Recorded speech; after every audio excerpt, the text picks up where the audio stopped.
आज का टॉपिक है डेंगू हीमोरेजिक फीवर। इसके बारे में देखेंगे किस तरह से हमारे बॉडी में एक डेंगू वायरस इन्फेक्ट करता है, रिप्लिकेट करता है। तो शुरू करते हैं। इसमें लिखते हैं कि डेंगू वायरस जो हमारा है ये फ्लेवी वायरस के ग्रुप के होते हैं। तो illness due to a infection with a virus family. कौन सी फैमिली है? Virus family flavivirus. यानी कि डेंगू वायरस जो है फ्लेवी वायरस फैमिली से, यानी कि फ्लेवी वायरस ही इनका नाम है। तो फ्लेवी वायरस, ठीक है, फ्लेवी वायरस, इसी को बोलते हैं डेंगू वायरस, ठीक है।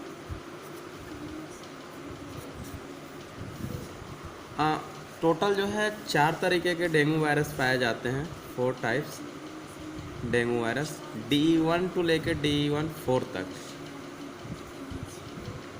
4 dengue virus DEN V1, this is dengue virus first. इस तरह second, third, fourth to DEN 4, ठीक है। 4 तरह के डेंगू वायरस होते हैं। अपना जो डेंगू वायरस है ये इन्वेलप वायरस है। अभी हम लोग देखेंगे, इसका एक स्ट्रक्चर बनाएंगे, इसमें एक इन्वेलप में पैक्ड होगा। तो ये इन्वेलप वायरस होते हैं। साथ ही साथ ये लोग पॉजिटिव सिंगल स्टैंडर्ड RNA होते हैं। Single standard RNA tropical and सब ट्रॉपिकल क्लाइमेट्स में ज़्यादा ये लोग पाए जाते हैं। तो मैं लिखता हूँ ट्रॉपिकल एंड सब ट्रॉपिकल, जिसमें एशियन कंट्री भी अपना शामिल है। सब ट्रॉपिकल एरियाज में डेंगू के जो ये डेंगू वायरस है ये ट्रांसमिटेड होता है एडिज मस्क्यूटो के द्वारा। तो ट्रांसमिटेड थ्रो, बिल्कुल शॉर्ट में चलेंगे, काफ़ी अच्छा नॉलेज मिलेगा। ट्रांसमिटेड बाय एडिज मॉस्क्यूटो, ठीक है। तो ये थोड़ी सी इसके बारे में हुई कि ये एक फ्लेवी वायरस फैमिली के हैं। 4 dengue serovar, then first, second, third, fourth. और इन्वेलप वायरस होते हैं लोग, सिंगल स्टैंडर्ड RNA, ठीक है, ट्रॉपिकल से सब ट्रॉपिकल, और ट्रांसमिटेड बाय एडिज मॉस्क्यूटो। अगर हम लोग स्ट्रक्चर ऑफ डेंगू वायरस की बात करें तो देखते हैं स्ट्रक्चर ऑफ डेंगू वायरस, ठीक है। स्ट्रक्चर ऑफ डेंगू वायरस की अगर बात करें तो इसमें जो है सबसे इनर लेयर C प्रोटीन की बनी होती है,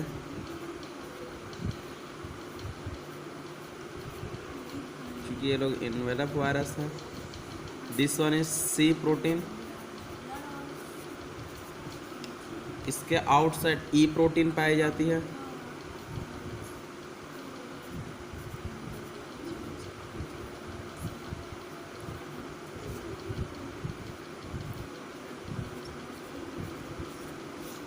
this black colour is E protein. ये है E प्रोटीन। E प्रोटीन की एक खास बात है, ये हेल्प करता है फ्यूजन इन रिप्लिकेशन साइकिल। अभी हम लोग देखेंगे जस्ट इसके बाद से कि कैसे हेल्प करता है। मैं यहाँ पर ब्रैकेट में लिखता हूँ हेल्प इन, अभी यहाँ बिल्कुल नहीं समझ में आएगा, हेल्प इन फ्यूजन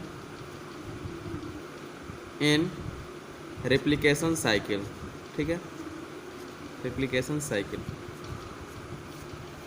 और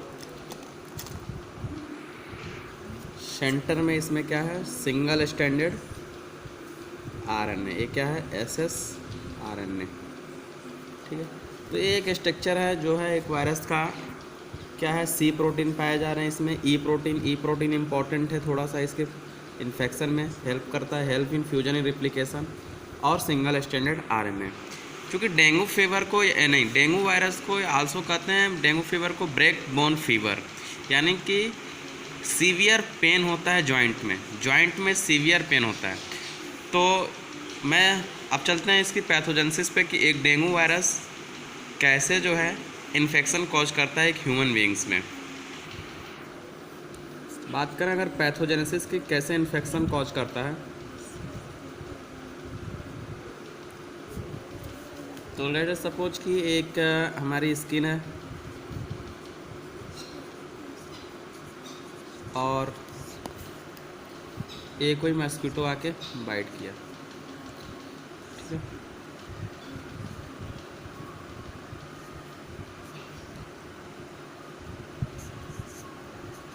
ये कोई मान लो कि मस्कीटो आके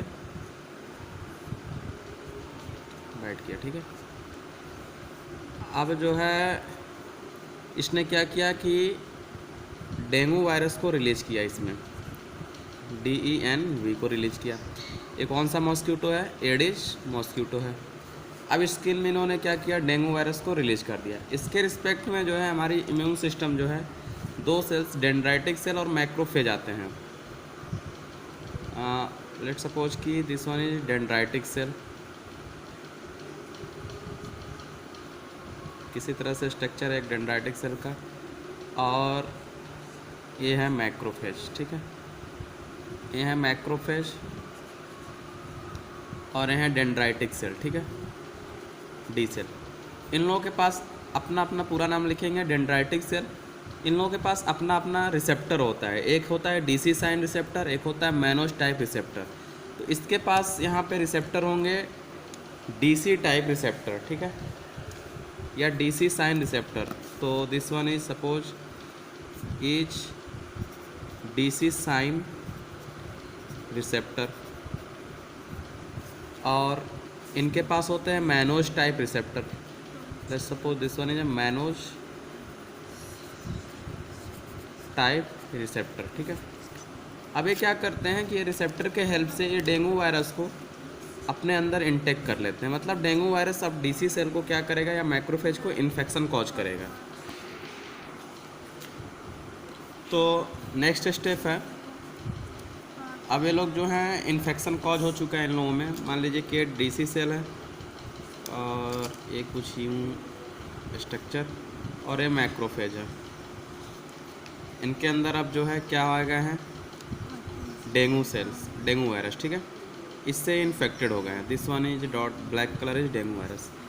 अब क्या होता है कि जब ये इन्फेक्शन हो जाता है इनके अंतर्गत, तो ये इसके रिस्पॉन्स में, ठीक है, ये इन्फेक्टेड क्या है, मैं लिखता हूँ ये क्या है, infected DC cell, infected DC cell, उसी तरह इन्फेक्टेड मैक्रोफेज, ठीक है।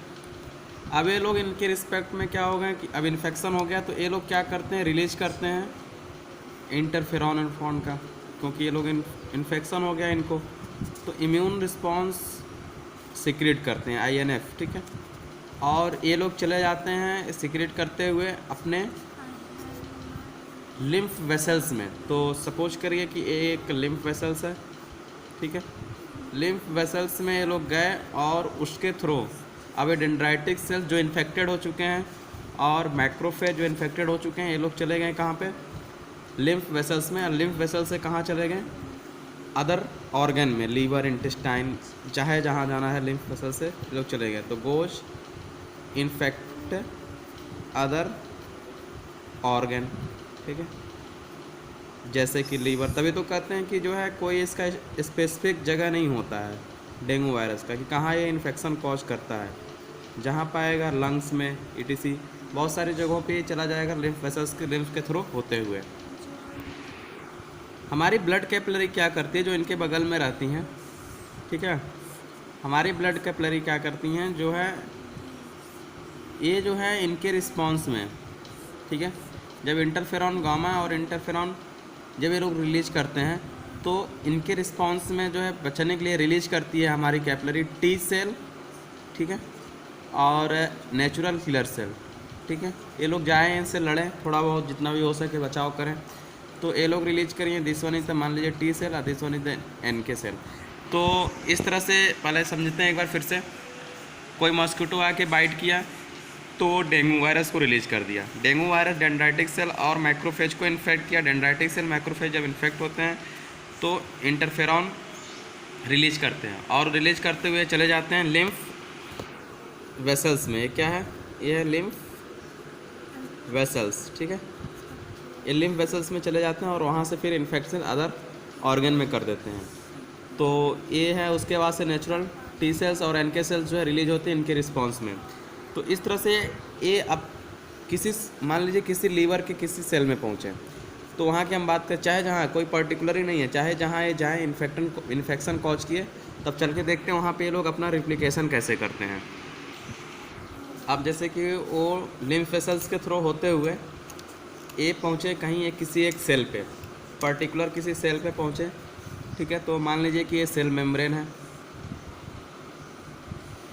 और पूरा का पूरा मैं एक सेल का स्ट्रक्चर बनाने की कोशिश कर रहा हूँ। मैंने एक पूरी बड़ी कॉपी का पूरा ले लिया है जगह। तो ये मान लीजिए कि कोई सेल है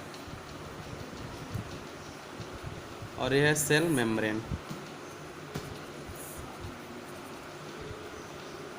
तो अब ये लिम्फ वेसल्स जो है लेकर आया इसको डेंड्राइटिक सेल इसको, तो यहाँ पे रिलीज आउट हो जाते हैं। तो ये रहे डेंगू वायरस, ठीक है। ये बहुत सारे नंबर्स में डेंगू वायरस आए और ये जो है सेल में इन्फेक्शन कॉज किए। जब ये सेल के अंदर आते हैं तो एक इन्वेलप में ये कैद हो जाते हैं। तो एक इन्वेलप है और ये इसके अंदर डेंगू वायरस, तो एक इन्वेलप में कैद हो जाते हैं, उसे कहते हैं वेसाइकल्स, ठीक है। ये है वेसाइकल्स या वेसिकल्स, जिसका पीएच होता है, ध्यान देने वाली बात है, पीएच होता है वेसाइकल्स की लेस दैन 7, ठीक है। यानी कि मीडियम कैसा है, एसिडिक। इस वेसाइकल्स की जो है पीएच एसिडिक है, ठीक है। इस एसिडिक पीएच होने के नाते मैं बाहर लिखता हूँ बाय दिस एसिडिक पीएच, जो हमने अभी बताया था वायरस में ई प्रोटीन जो होती हैं, मैंने बोला था help in fusion in replication.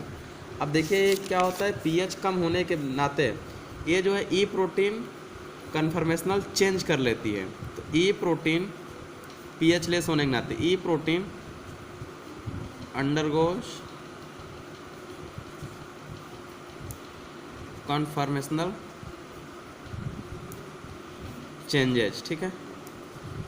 अब ई प्रोटीन जो है कन्फर्मेशनल चेंज कर ली। अब आप बताओ, जब ई प्रोटीन कन्फर्म मतलब ई प्रोटीन अब ओपन हो गया और पूरा का पूरा सिंगल स्टैंडर्ड आरएनए बाहर निकल गया, तो इसके द्वारा क्या होता है, रिलीज कर देता है confirmation and release RNA, single standard RNA. तो नेक्स्ट स्टेप है, ये हुआ पीएच लेस होने के नाते ई प्रोटीन पूरा जो है कन्फर्मेशनल चेंज हुई लाइक दिस, और ये पूरा निकल गया सिंगल स्टैंडर्ड आरएनए। अब ये आरएनए क्या करेगा, और भी लोगों से सिंगल स्टैंडर्ड आरएनए मिले होंगे, तो ये अब रिप्लिकेशन करेगा, दिस वन, इस तरह से बहुत सारा अपना नंबर में इंक्रीज करेगा। तो रिप्लिकेट करेगा, रिप्लिकेशन और सिंथेसिस करेगा more amount of single standard RNA, बहुत सारी मात्रा में सिंगल स्टैंडर्ड आरएनए का सिंथेसिस करेगा। अब मान लो कि एक सिंगल स्टैंडर्ड आरएनए है, तो इसमें क्या होगा, ये क्या करेगा आगे रिप्लिकेशन के बाद से प्रोटीन सिंथेसिस करेगा। तो अब इसने क्या किया, प्रोटीन सिंथेसिस, ये वायरस प्रोटीन होगा क्योंकि ये तो सब डेंगू वायरस का ही आरएनए है। ये इसने क्या किया, प्रोटीन रिलीज किया, ठीक। प्रोटीन क्या करती है, ये जाती है न्यूक्लियस के अराउंड एंडोप्लाज्मिक रेटिकुलम पे। तो let suppose this one is nucleus of the human cells या इन्फेक्टेड सेल्स, और यहाँ पे आई तो इसके ऊपर यहीं पर क्या होंगे, एंडोप्लाज्मिक रेटिकुलम, तो इसके ऊपर आके लग जाती हैं। तो ये बोल जाएगा अब क्या, ई या रफ एंडोप्लाज्मिक रेटिकुलम, यानी प्रोटीन जब इस पे आके लग गया तो रफ एंडोप्लाज्मिक रेटिकुलम हो गया है। अब इधर ही कहीं पड़ी है गोल्जी ऑपरेटस। तो मान लो कि ये है लाइक समथिंग, ये है गोल्जी बॉडी। अब यहाँ पर रफ एंडोप्लाज्मिक रेटिकुलम से ये जो है डेंगू वायरस का प्रोटीन जो है कहाँ पर आ जाएंगे, गोल्जी ऑपरेटस पे, और वहाँ क्या होंगे, इनका पैकेजिंग चलेगा। याद करें, अगर पैकेजिंग मटेरियल है गोल्जी ऑपरेटस, तो वायरस पैक्ड इन इनवेलप, ठीक है। यहाँ पे वायरस पैक्ड होगा, और पैक्ड जब हो जाएगा तो एक वेसाइकल्स के रूप में ये वायरस पूरा न्यूली वायरस, यानी कि थोड़े मात्रा में सिंगल स्टैंडर्ड से फिर से नए मात्रा में क्या बन रहे हैं, वायरस बन रहे हैं। तो सिंगल स्टैंडर्ड की मात्रा जितनी बढ़ती जाएगी उतने ही प्रोटीन होंगे, उतने ही फिर यहाँ नए वायरस बनेंगे। तो एक नया वायरस यहाँ पर तैयार हो गया, और ये नया वायरस फिर क्या करेगा, इस सेल्स को पेनिट्रेट करेगा और किसी अदर ऑर्गन में जाके वहाँ क्या करेगा, इन्फेक्ट करेगा। ये आ गया डेंगू वायरस, ठीक है। तो फिर से एक बार समझते हैं, जब डेंगू वायरस लिम्फ वेसल्स के थ्रू होते हुए किसी सेल ऑर्गेनल पे पहुंचता है, तो वहाँ पे सेल में जाके इन्फेक्ट करता है। तो सेल मेम्ब्रेन को जो है पेनिट्रेट करा, वेसाइकिल पीएच लो होने के नाते ई प्रोटीन जो है कन्फर्मेशनल चेंज करते हैं, जिसके कारण single standard RNA release out होता है। यही सिंगल स्टैंडर्ड आरएनए रिप्लिकेट करके बहुत सारे सिंगल स्टैंडर्ड आरएनए बनाते हैं। फिर वहाँ से प्रोटीन फॉर्म होता है, रफ एंडोप्लाज्मिक रेटिकुलम पे जाके गोल्जी ऑपरेटस में पैक होते हैं, वहाँ इन्वेलप बनते हैं, वहाँ पर मैच्योर होते हैं, इन्वेलप फॉर्म होता है, उसके बाद से फिर ये रिलीज आउट होते हैं। जब ये फिर से रिलीज आउट होते हैं तो ये ब्लड स्ट्रीम में आते हैं। फिर दोबारा से अगर कोई पर्सन, इस पर्सन को दोबारा से अगर फिर कोई मॉस्क्यूटो बाइट किया, जो कि इन्फेक्शन नहीं है उसमें, लेकिन अगर बाइट किया तो ये क्या करता है, डेंगू वायरस को शक कर लेता है। तो मैं लिखता हूँ व्हेन मॉस्क्यूटो बाइट, ठीक है, then inject virus and store in salivary gland, वही प्लाज्मोडियम वाला हाल है। एनेस्टोरिन आगे लिखेगा and inject virus and store in salivary gland. तो फिर से दोबारा से अगर मान लो कि कोई मॉस्क्यूटो जो कि इन्फेक्शन नहीं कॉज कर रहा है, लेकिन अगर वो इस पर्सन को बाइट करेगा तो ये डीएनवी को खींच लेगा, फिर दूसरे किसी पर्सन को बाइट करने जाएगा तो वहाँ पर रिलीज आउट कर देगा। तो ये एक पूरी इसकी साइकिल है, जो कि एक बार हम फिर से रिवाइज करें तो बिल्कुल आसान है। डेंगू वायरस आया, डेंड्राइटिक सेल और मैक्रोफेज को इन्फेक्ट किया, वहाँ से लिम्फ वेसल्स में गया, लिम्फ वेसल्स में जाने के बाद से लिम्फ वेसल से होते हुए वो किसी भी पर्टिकुलर ऑर्गन में जाता है। बहुत सारे लीवर, इंटेस्टाइन, लंग्स, कहीं पर भी इन्फेक्शन कॉज कर सकते हैं। तो वहाँ पे जाने के बाद से पीएच लो होने के नाते जो है सिंगल स्टैंडर्ड, और फिर ये सारी प्रक्रिया चल रही है, ठीक है। अब हम लोग देखते हैं कि इसमें क्या क्या क्लिनिकल फीचर्स हैं। तो जस्ट सी क्लिनिकल फीचर, सबको पता है क्लिनिकल पे पेशेंट जो है काफ़ी ज़्यादा हाई फीवर होगा पेशेंट को 100+ लगभग, और नौजिया होगी, ठीक है, मसल्स पेन होंगे, स्किन जो है रेडिश दिखने लगती हैं, रेडिश ऑफ स्किन, ठीक है। इन्फ्लेमेशन ऑफ लिम्फ नोड देखने को मिलेगा, इन्फ्लेमेशन ऑफ लिम्फ नोड देखने को मिल सकता है। डैमेज ऑफ लंग्स, लीवर, कोई भी वाइटल ऑर्गन डैमेज हो सकता है, और हो सकता है अल्टीमेटली हेमोरेजिक ब्लड लॉस हो जाए वहाँ पे। तो बहुत सारे इसके क्लिनिकल फीचर हैं, आप लोगों को डेंगू के पता ही होंगे। ब्लीडिंग ऑफ टिश्यू भी हो सकती है, हेमोरेजिक होता है क्योंकि इसका नाम ही हेमोरेजिक फीवर है। तो हेमोरेजिक ब्लीडिंग ऑफ टिश्यूज, ठीक है, जो कि सर्कुलेटरी शॉक हो सकता है, ज़्यादा ब्लीडिंग हो तो क्या हो सकता है, सर्कुलेटरी शॉक, और अल्टीमेटली क्या हो जाएगा, डेथ हो सकता है किसी पेशेंट का। इसलिए जो है बोलते हैं क्या कि ये काफ़ी एंडेमिक है, बहुत ही ख़तरनाक है, एपिडेमिक है। तो हमने देखा भी ब्लीडिंग हो रहा है, और वैसे भी डेंगू काफ़ी ख़तरनाक होता है। साइकिल देख लिए किस तरह से रिप्लिकेशन कर रहा है, कोई मारने जा ही नहीं पा रहा है इसे। तो सर्कुलेटरी शॉक और डेथ हो जा रहा है अल्टीमेटली। तो ये America, south east Asia, India, ये सब में जो है काफ़ी ज़्यादा एपिडेमिक है, ठीक है। अब कोई पेशेंट आया अपने क्लिनिक में, तो आप क्या टेस्ट लिखेंगे, लैब डायग्नोसिस, उसको देख लेते हैं जल्दी से। आपको कोई सस्पेक्ट लग रहा है कि ये पेशेंट को डेंगू हो गया है, तो आप उसे NS फर्स्ट टेस्ट लिखेंगे। NS फर्स्ट टेस्ट आपको 1 से 2 दिन पहले, जिसको फीवर है तब ये आप लिख सकते हैं, बोलेगा 102 दिन या उससे ज़्यादा है तो आप बोल सकते हैं हाँ आप NS फर्स्ट टेस्ट कराइए। इसमें क्या होता है कि अगर पॉजिटिव है NS फर्स्ट टेस्ट तो आपको डेंगू है, नहीं तो नहीं है। इसमें ये डिटेक्ट करता है IgM, NS फर्स्ट की बात नहीं, सॉरी, NS फर्स्ट टेस्ट हो गया। सेकंड टेस्ट है सीरोलॉजी टेस्ट। सीरोलॉजी टेस्ट जो है आप 1 to 2 डेज नहीं 5 to 6 डेज फीवर गुजर चुका हो तब आप जो है इसका टेस्ट लिखेंगे, ठीक है, नहीं तो नहीं। अगर 1-2 दिन का फीवर है, 3 दिन 4 दिन का फीवर है तो सीरोलॉजी टेस्ट फेल हो जाएगा, वो नहीं कुछ बता पाएगा। आपको कम से कम 5 से 6 दिन का फीवर होना चाहिए। ये टेस्ट करता है IgM एंड IgG को, ठीक है। अगर ये दोनों पॉजिटिव हैं, मतलब IgM और IgG, ठीक है, दोनों एक साथ पॉजिटिव आ गए उस सीरोलॉजी में, तो इसका मतलब करंट इन्फेक्शन है, आपको जो है अभी डेंगू वायरस हाल ही में हुआ है। लेकिन अगर IgG, ध्यान देना है, कुछ ज़्यादा इम्पोर्टेंट नहीं रटना है, IgG पॉजिटिव है, ठीक है, और IgM निगेटिव है एंड IgM निगेटिव। तो अगर एक पॉजिटिव है यानी कि IgG पॉजिटिव है और IgM निगेटिव है, इसका मतलब आपको पहले कभी डेंगू हुआ था, तो पास्ट इन्फेक्शन का ये इंडिकेशन करता है, ठीक है। तो NS first test 1 to 2 days और सीरोलॉजी टेस्ट 5 to 6 डेज। और देखते हैं कौन से टेस्ट लिखने हैं। थर्ड टेस्ट है PCR, ठीक है। PCR टेस्ट जो है ये बहुत ही कम, अगर क्वांटिटी आपको लग रही है आपके पास ज़्यादा, अगर जल्दी जांच कराना है और बहुत ही कम क्वांटिटी में अगर डेंगू है तब भी ये PCR टेस्ट पॉजिटिव आ सकता है, ठीक है। तो एक इसका टाइम है, कोई भी कभी भी आप करा सकते हैं इन्फेक्शन के बाद से। आपका पहले ही दिन फीवर है तो आप PCR टेस्ट करा सकते हैं। दूसरा है प्लेटलेट्स काउंट, जो कि बहुत ही नॉर्मल लोग देख के बता देते हैं कि आपका प्लेटलेट्स काउंट बहुत कम है और आपको डेंगू हो गया, लेकिन एक गलत है। प्लेटलेट्स काउंट एक इंडिकेटिव ऑफ डेंगू है।